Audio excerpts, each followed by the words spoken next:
Welcome back. Let's practice solving inequalities using properties of multiplication. All right, so here's our first example. We want to solve the inequality and graph the solution set on a number line. And we're given 2x is less than 10. Okay, so remember, to solve an inequality, the goal is to get the variable by itself on one side of the inequality such that it is being compared to a constant value. And so for this inequality, in order to get it in that form, we have to remove this coefficient of 2, right? This number of 2 being multiplied by x. To get this inequality in the form of a solution set, we just want x, we don't want that 2 in front of it. So what we can do to get rid of it is divide both sides of the inequality by 2. Or you could also think of it as multiplying both sides of the inequality by 1/2. All right, both ways of thinking about it would be correct. When you multiply both sides by 1/2, what you're doing is multiplying both sides by the reciprocal of that coefficient, right? The reciprocal is when you flip the numerator and denominator of a fraction. And so we would think of 2 as being 2 divided by 1. So if you flip the numerator and denominator, you get 1/2. So you could do that, but I think when it's just a regular coefficient like 2 and it's not a fraction, it's easier to just divide both sides of the inequality by that coefficient, in this case 2. All right, so dividing by 2 gets rid of that coefficient because anything divided by itself is just 1, and 1 times x results in x. So we have x is less than 10 divided by 2, which is 5.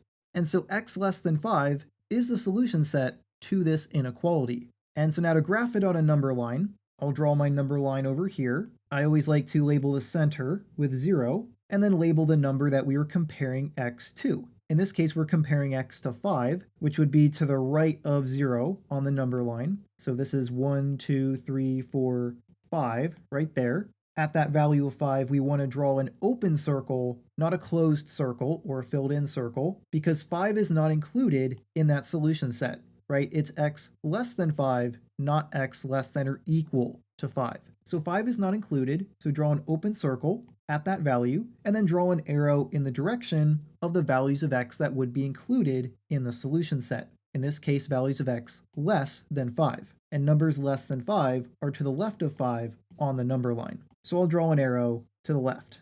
Okay, and so that would be it for this example. Let's take a look at another one.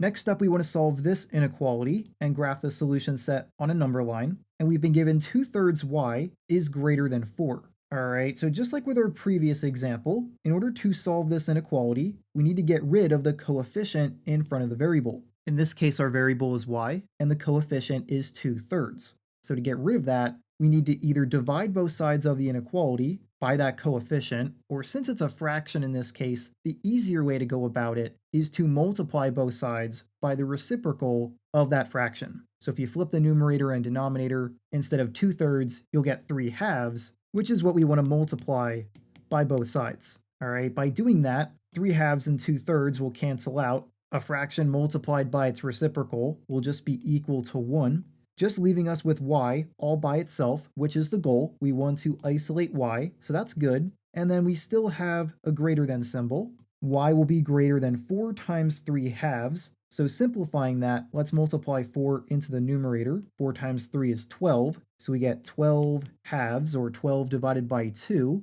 And 12 divided by 2 is 6. So we get y is greater than 6. That is the solution set for this inequality. All right, so now let's graph it on a number line. This time we are comparing our variable to the value of 6. So if this right here is 0, then 1, 2, 3, 4, 5, 6 would be right here. And 6 is not included in the solution set.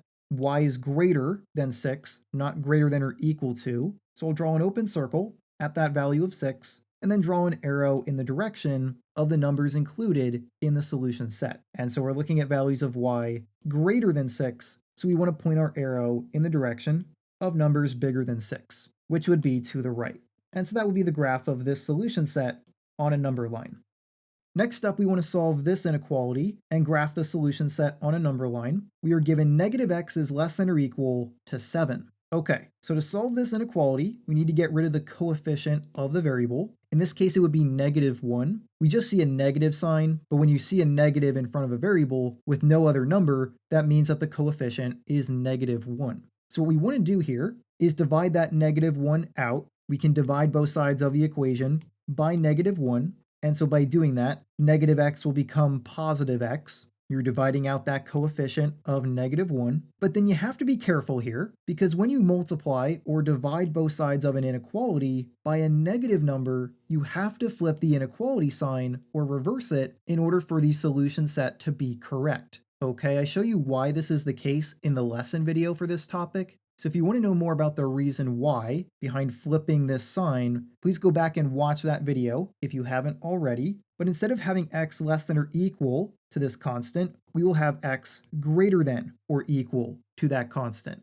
Okay, we have to flip the inequality sign since we divided both sides by a negative number. All right, and so then 7 divided by negative 1 is negative 7, which gives us the solution set of x greater than or equal to negative 7. Okay, that would be our answer. But we still want to graph it on a number line. This time around, we are comparing to negative 7. So if this is 0, then negative 1, 2, 3, 4, 5, 6, 7 is right here. And negative 7 is included in the solution set, right? X is greater than or equal to negative 7. So we can draw a closed circle at negative 7. And then we want to point an arrow in the direction of the values greater than negative 7, which would be numbers to the right of negative 7 on the number line. Okay, and so that'll be my graph of this solution set. Hey, real quick, before we take a look at the next example, if you find my videos here at JK Math to be helpful, then I'd like to invite you to join my membership site JK Math Plus, where you get access to many perks, including bonus content and my exclusive community. The bonus content includes dark mode versions of my videos, extra example problems, and more, while the community is a private space online where you can post questions, have discussions, and study together with me and other members. To learn how to join and see a full list of everything you'd get access to as a member, you can head over to jkmathematics.com/plus. I'll have a link for that in the description of this video. Okay, so if you're interested in becoming a member, feel free to check that out, as it's a great way to support me in the tutorials I make, as well as a great way for you to learn math better. But for now, let's take a look at the next example. For our next example, we want to solve this inequality and graph the solution set on a number line. We've been given negative y divided by 5 is greater than or equal to 12. Okay, so this one can look a little complicated at first because the variable of y is being divided by a constant and then there's a negative out front. But we could rewrite this. Negative y divided by 5 is the same thing as negative 1/5 times y, okay? So you could rewrite the inequality like this if that helps you visualize what's going on here, because you can multiply y right back into the numerator here. Y times 1 is y, so negative y divided by 5 is the same as multiplying negative 1/5 by y. And so now maybe it's a little bit more clear what the coefficient of y is. In other words, that's the value we need to get rid of from this side of the inequality in order to get the solution set. So in this case, we need to get rid of negative 1/5, which we can do by multiplying both sides of the inequality by the reciprocal of this fraction. All right, you'll still keep the negative sign, but flip the numerator and denominator, and you get negative 5 divided by 1, which is just negative 5. Okay, so we want to multiply both sides of the inequality by negative 5. That is the reciprocal of negative 1/5. That will get rid of that coefficient.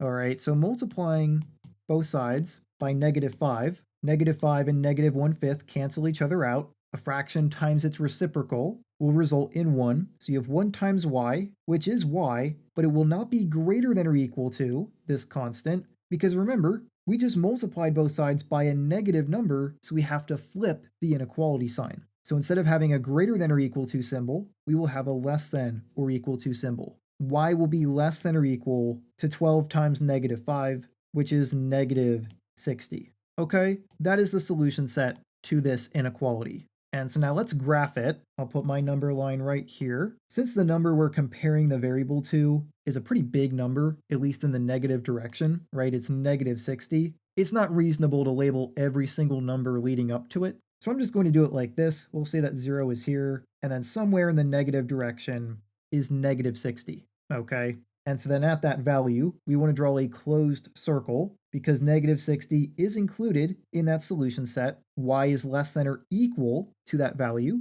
So I'll draw a closed circle at negative 60, and then draw an arrow in the direction of numbers less than that value, which would be numbers to the left. Okay, y is less than or equal to negative 60, and we have represented that right here on this number line.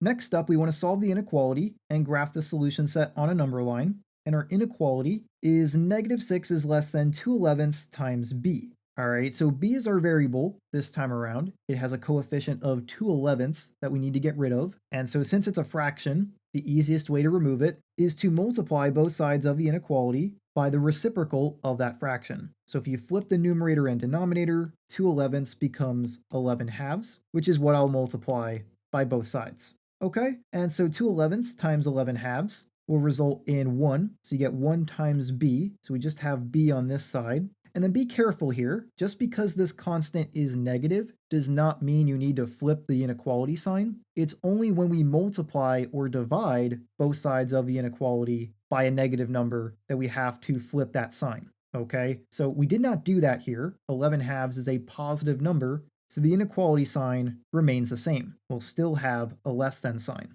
Okay, but then negative 6 times 11/2, if you multiply negative 6 into the numerator, we get negative 66 divided by 2. And negative 66 divided by 2 is negative 33. So we get negative 33 is less than b. All right, now that would be a correct answer, but it might be easier to work with or graph on a number line if we wrote it the reverse way, where the variable is on the left side. So I am going to flip this inequality so that it's still open towards b and pointing towards negative 33. Okay, so that would look like this. Another way to write that answer is b greater than negative 33. Okay, so that would also be correct.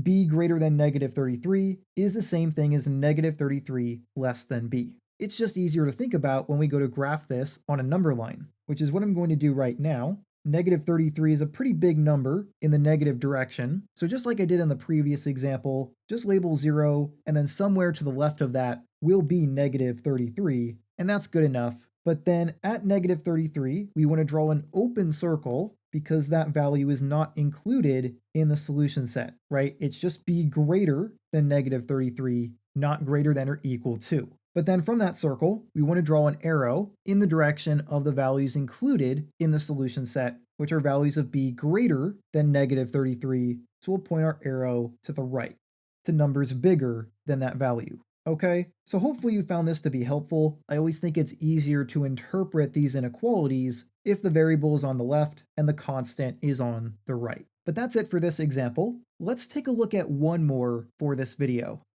For our last example, we want to solve this inequality and graph the solution set on a number line, and we're given negative 8/9 times x is greater than negative 16/27. All right, so both sides of this inequality feature a fraction, but that's no problem. We can still solve this the same exact way we have solved all the other inequalities. First thing you want to do is identify that coefficient for the variable. In this case, it's negative 8/9. That's what's being multiplied by the variable of x. So we have to get rid of that by either dividing it out or multiplying both sides of the inequality by the reciprocal of that value, which is what I'm going to do here. Since it's a fraction, multiplying both sides by the reciprocal is the easiest way to remove that coefficient. Okay, so I'm going to multiply both sides by negative 9/8, right? That would be the reciprocal of negative 8/9. So I'm just flipping the numerator and denominator, and you keep that negative. That's very important because now negative 9/8 times negative 8/9 will just be positive 1.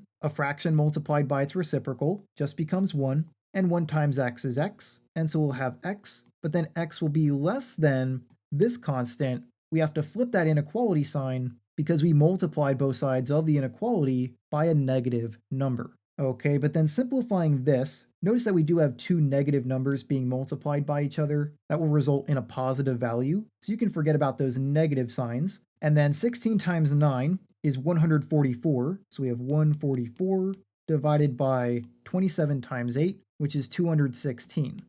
All right, so we have x is less than this fraction, but we do want to reduce this fraction. That is not fully reduced. It's not in its simplest form. you want to think about what are some common factors of 144 and 216, which are admittedly pretty big numbers, so you might not know what those factors are at first glance. So perhaps what might be more helpful here is to go about this multiplication in a little bit of a different way. Here's what I mean by that. If we just reorder the multiplication in the top and the bottom, and again, remember that those negatives cancel out, I'm going to rewrite it like this. We'll have 16 times 9 in the numerator and then 8 times 27 in the denominator. You can flip the order of multiplication. The order of multiplication does not matter. But then it's a little bit easier to see how to get some nice simplification. 16 divided by 8 is 2. So you could view this as x is less than 2 times 9 divided by 27.